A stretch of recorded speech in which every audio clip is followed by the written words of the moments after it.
Umiinit ang banggaan sa Kamara. Si Kong Rodante Marcoleta ay walang takot na sinagasaan si House Speaker Martin Romualdez matapos tawagin niyang isang malinaw na pamumulitika ang ginawa nitong pagtapyas sa budget ng Department of Tourism. Ayon kay Marcoleta, hindi patas ang hakbang na ito at malinaw na may personal na motibo sa likod ng desisyon. Sa gitna ng talakayan, iginit ni Marcoleta na ang turismo ay isa sa pinakamahalagang sektor na dapat suportahan ng gobyerno, lalo na't ito ay nakatutulong sa pag-angat ng ekonomiya at pagbibigay ng trabaho sa libu-libong Pilipino. Aniya, ang pagtapyas sa pondo ng DOT ay tila hindi lamang atake sa sektor ng turismo, kundi isang taktika upang pahinain ang ibang mga lider at posisyon sa gobyerno. Dagdag pa niya, ang ganitong estilo ng pamumulitika ay naglalagay sa kapakanan ng taumbayan sa alanganin. Samantala, nananatiling tikom ang bibig ng kampo ni Speaker Romualdez hinggil sa matinding banat ni Marcoleta.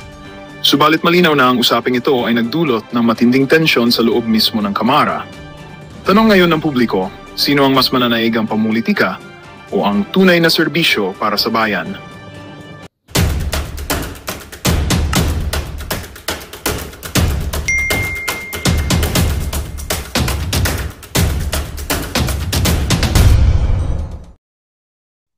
From 1.2 billion, ginawan 200, pagkatapos 100 million para i-charm si Speaker Martin Romualdez. Mr. Chair, alam mo, na politika lamang ito, alam ko naman dahil sa... Our hands have been tied for quite some time, but we have sought to fight as hard as we can for the success of Philippine tourism. The promotions budgets of our ASEAN neighbors, and I cede the floor to Yusek Verna Buensuceso to present the comparative numbers. Hindi, pakisabi nyo lang kung masyad tayong malayo. Malayong malayo po, Senator. Salamat po. Kasi from 1 billion in 2018, 2019, pagkatapos pinakamataas nyo 2023, 1.2 billion. Pagkatapos biglang bumagsak sa 200 million. Then 100 million in 2025. Fortunately, sa NEP, nakikita namin parang itataas nila sa 450 something million. Paano kayo makakalaban nito, madam? Kasi parang sa digmaan lang ito if you are not complete with ammunition. How do you think you are able to survive the battle we call tourism? We have nothing but a plastic bullet, Senator. That's not good enough, Madam Secretary. Which is why it is also of grave concern to us that Nagtataka lang the kasi budget ako, has been reduced. kasi 2025, wala pa ba si former Congresswoman Migs sa iyo noong 2025? Wala pa, ano? Siya na ba noong 2025? Ngayon? Congresswoman Migs po, can I clarify po, sino po si Congresswoman Migs? Hindi. Kapagalan niya ba to? Kapatid. Kapatid. Indo. Ikaw ba yun? Sorry kasi parang kamukha mo siya. Indo. Kasi kasama ka, colleague ko siya. Medyo malabo ang mata ko, malayo pa siya. So kala ko kasi nandit siya, kasama niyo siya ngayon. I meant to ask you sana, you could have utilized her kung siya si Migs, no? To charm the Speaker of the House of Representatives. Kilala mo siya, ma'am, di ba?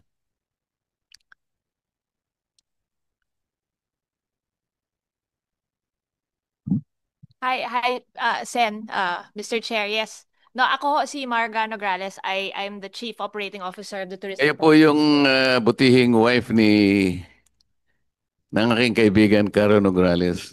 Kayo din po yung nagbigay sa akin ng magandang polo na dalawa. Yes, Sen. Kasi isa na po, napagkamalan ko kayo po si Congresswoman Migs. Pero kahit na ganoon, kasi si Kong Carlo tsaka si Congresswoman Migs, magkakamag-anak naman kayo. Bakit hindi nagamit ni Secretary para i-charm si si Speaker Martin Romualdez. Para sana itong hindi naman 100 million. Ang layo naman ito. It's less than 10% of your original appropriation para sa promotion. Promotion pa naman ito eh. Paano nyo namang ipopromote naman ang industry? Wala bang explanation from 1.2 billion, ginawan 200, pagkatapos 100 million? What was the explanation, madam? Kasi pwedeng i-reverse ni chairman ito eh. Pwede niyang ibalik sa 1.2 billion eh. Mr. Chair, ano? As long as you are able to justify.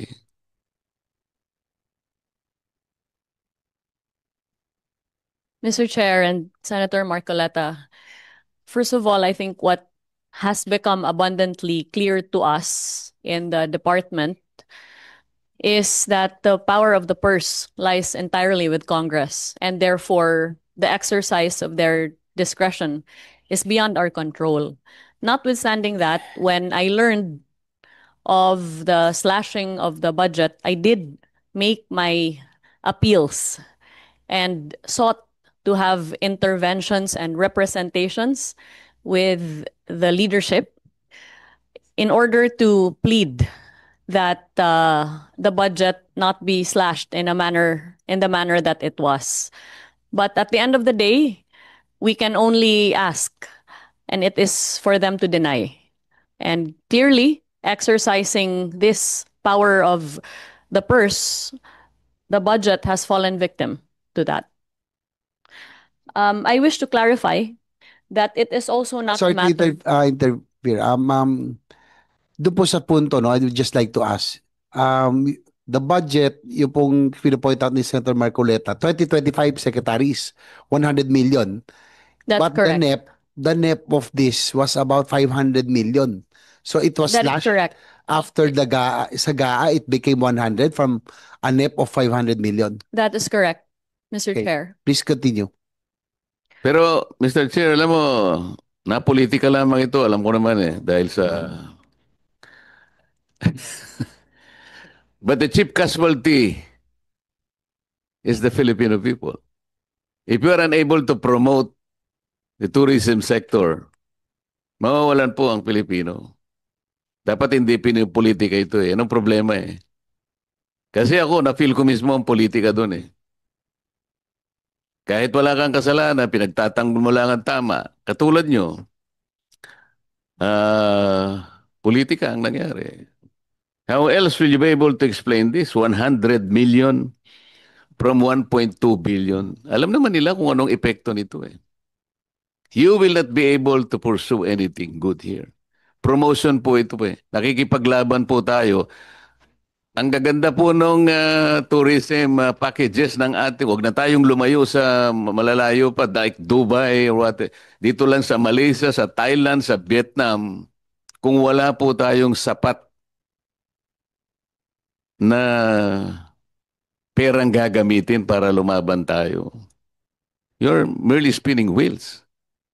So, Mr. Chair, kasi siguro nasa balikat mo ngayon na ibalik natin ito.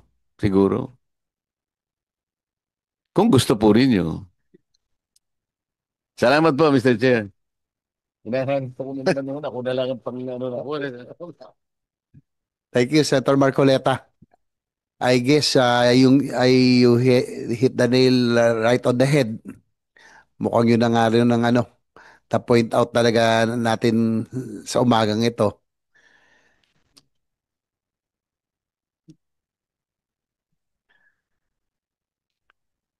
So again, for the record, Madam Secretary, yung budget of 2025 from 500 million, the NEP, it was slashed to 100 million.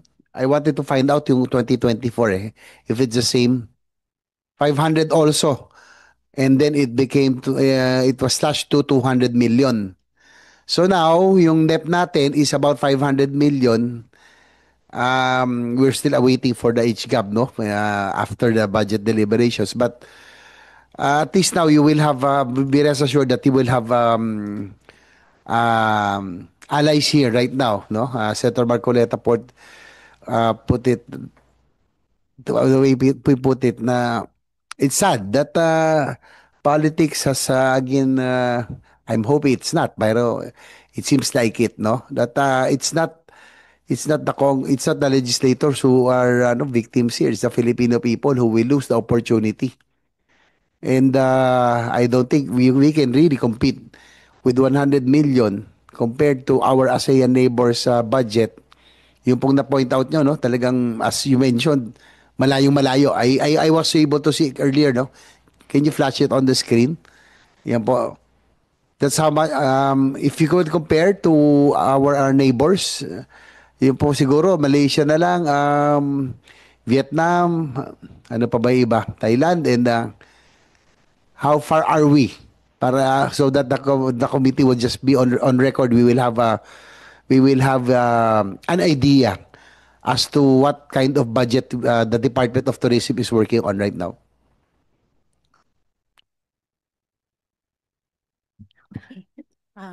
Mr. Chair, Yusek Verna will answer the question. Please proceed. Good morning, Mr. Chair. Actually, on the screen, we have a comparative analysis of the various ASEAN budgets in relation to tourism development. So for 2024, for example, we have Indonesia having an amount of about 234 million compared to the 52 million of the Department of Tourism in terms of dollars. For Thailand, it's 168 million dollars. For Malaysia, it's 262 million dollars. For Vietnam, it's 148 million dollars, and Singapore is 431 million dollars, the biggest budget among the ASEAN countries. So it's really very, very far and very big compared to the budget that has been allocated to the Department of Tourism. Yung po Cambodia, I think Cambodia is also getting a lot of arrivals. Are they spending so much also? In terms of Cambodia, Mr. Chair, we have the figure for 2023, but this one is about $20 million. But 2023, that's the only figure that we have been About able a billion pesos. About 1 million something 1 billion pesos, pesos. yes. Yung Vietnam, again, ma'am. Vietnam is about, for 2024, just a minute. Their budget is about $148 million.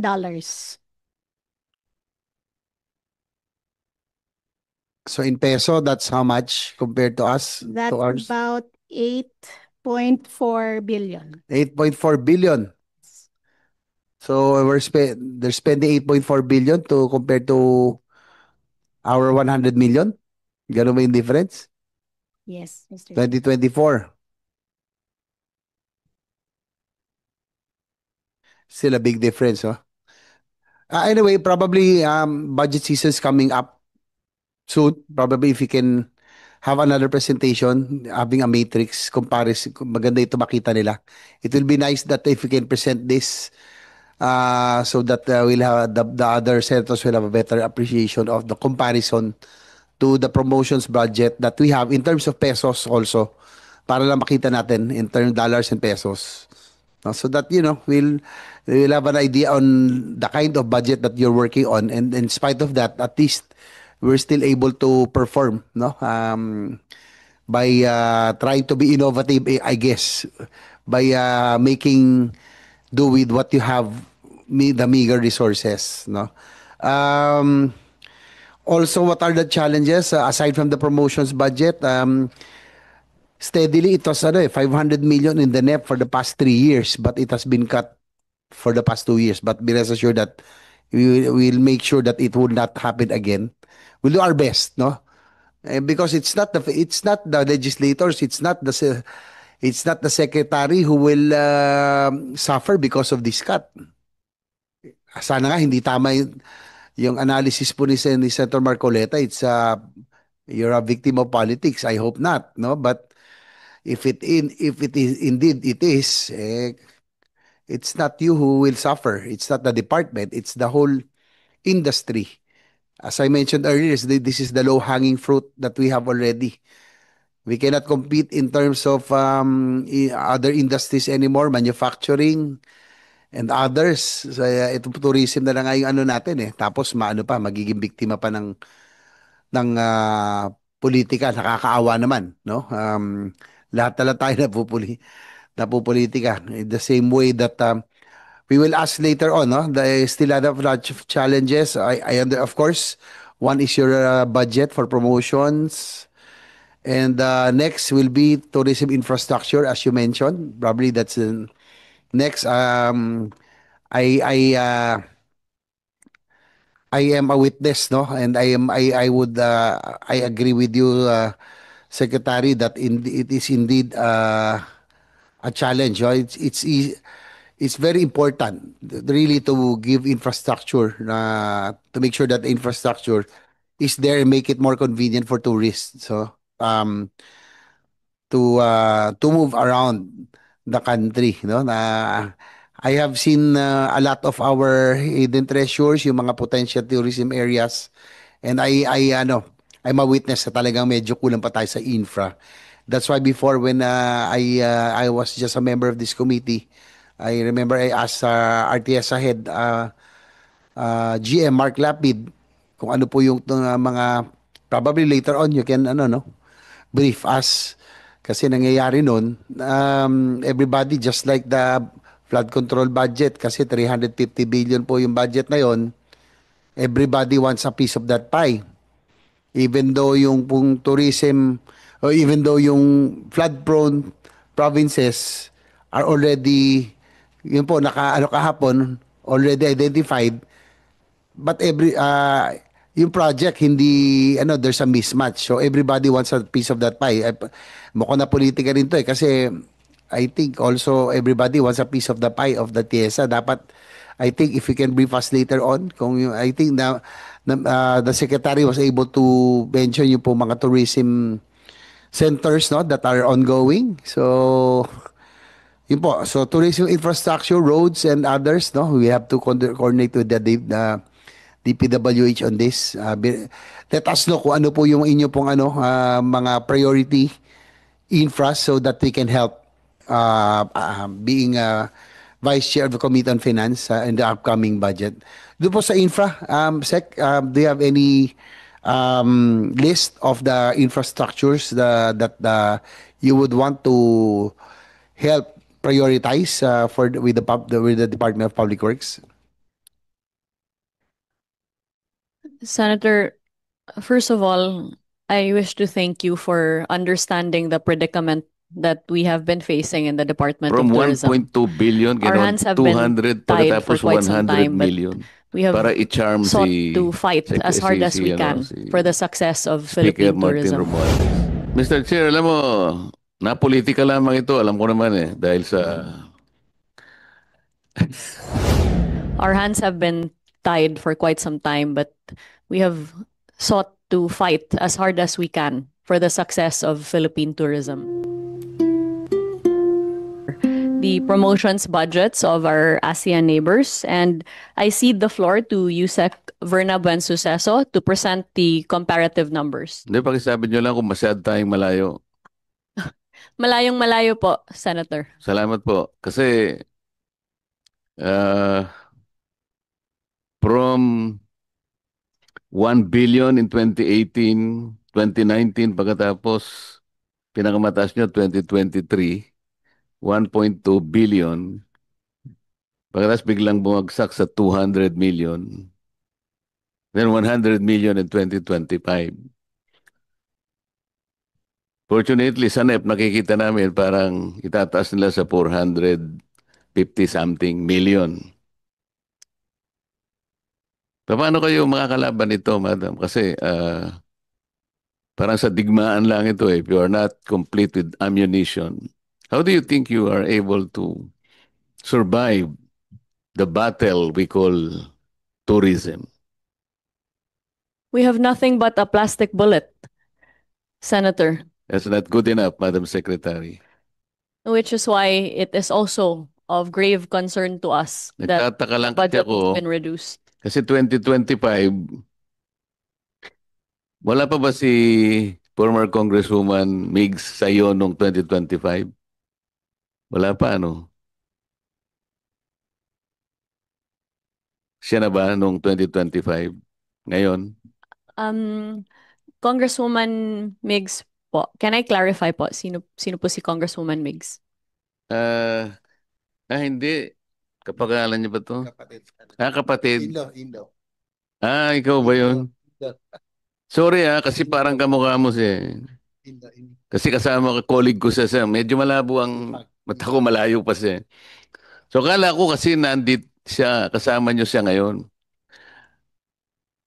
I meant to ask you sana, you could have utilized her kung siya si Migs, no? To charm the Speaker of the House of Representatives. Kilala mo siya, ma'am, di ba?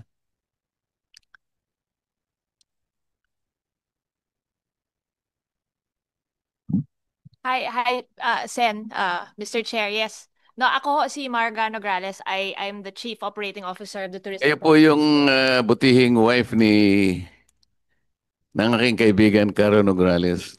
Kayo din po yung nagbigay sa akin ng magandang polo na dalawa. Yes, Sen. Pasensya na po, napagkamalan ko kayo po si Congresswoman Migs.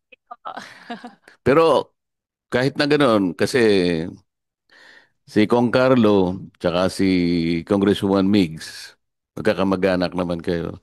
Bakit hindi nagamit ni Secretary para i-charm si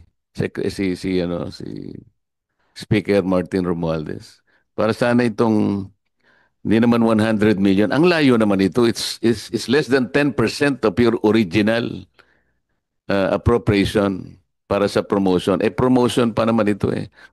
Paano nyo namang ipopromote naman ang industry? Wala bang explanation from 1.2 billion, ganoon 200, pagkatapos 100 million? What was the explanation, madam? Kasi pwedeng i-reverse ni chairman ito eh.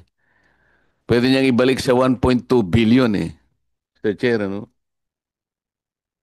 As long as you are able to justify.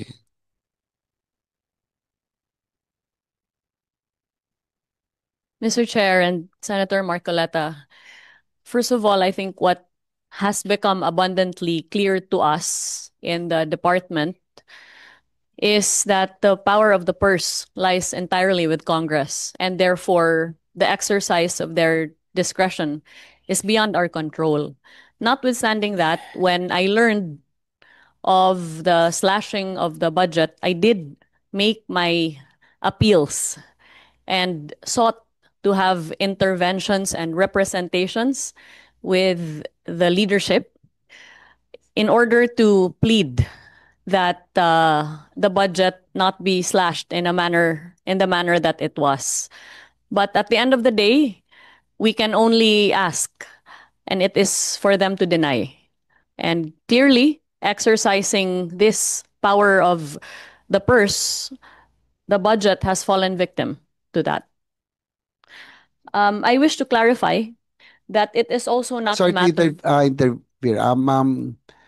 Doon po sa punto, no, I would just like to ask. The budget, yung pong pinapoint out ni Senator Marcoleta, 2025 secretaries, 100 million. That's But correct. the NEP of this was about 500 million. So it was That is slashed correct. after the sa GAA, it became 100 from a NEP of 500 million. That is correct, Mr. Okay. Chair. Please continue. Pero, Mr. Chair, alam mo, na-politika lamang ito. Alam ko naman eh, dahil sa... But the chief casualty is the Filipino people. If you are unable to promote the tourism sector, mawawalan po ang Pilipino. Dapat hindi pinipolitika ito eh. Anong problema eh? Kasi ako, na-feel ko mismo ang politika doon eh. Kahit wala kang kasalanan, pinagtatanggol mo lang ang tama. Katulad nyo,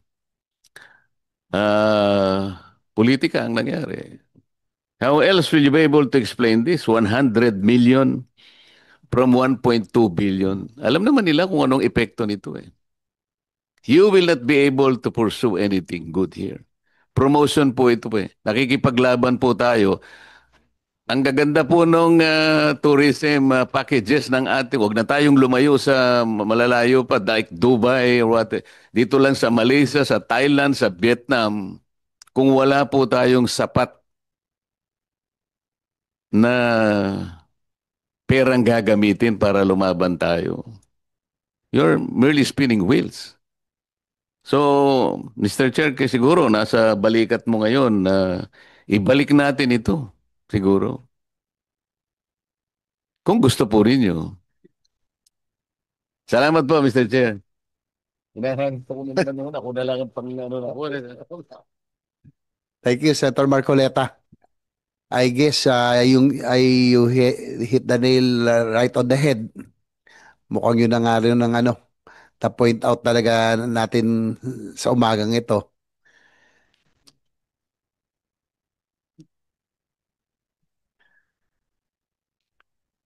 So again, for the record, Madam Secretary, yung budget of 2025 from 500 million, then it was slashed to 100 million. I wanted to find out yung 2024 if it's the same. 500 also. And then it was slashed to 200 million. So now, yung NEP natin is about 500 million. We're still awaiting for the HGAB, no? After the budget deliberations. But at least now you will have, be rest assured that you will have allies here right now, no? Senator Marcoleta put it, the way we put it, na it's sad that politics has again, I'm hoping it's not, pero it seems like it, no? That it's not the legislators who are victims here. It's the Filipino people who will lose the opportunity. And I don't think we can really compete with 100 million compared to our ASEAN neighbors budget. Yung pong na-point out nyo, no? Talagang, as you mentioned, malayong malayo. I was able to see it earlier, no? Can you flash it on the screen? Yan po. That's how much... Magandang balita ang hatid namin sa inyo ngayong araw. Sa pagtatapos ng aming balitaan, nagbigay kami ng mga mahalagang impormasyon. Maraming salamat sa pagtutok at pagsuporta sa aming programa. Huwag kalimutang manatili sa mga susunod na araw para sa mga bagong balita at mga kwento na dapat nating abangan. Mula sa Boses ng Masa, magandang araw, Pilipinas!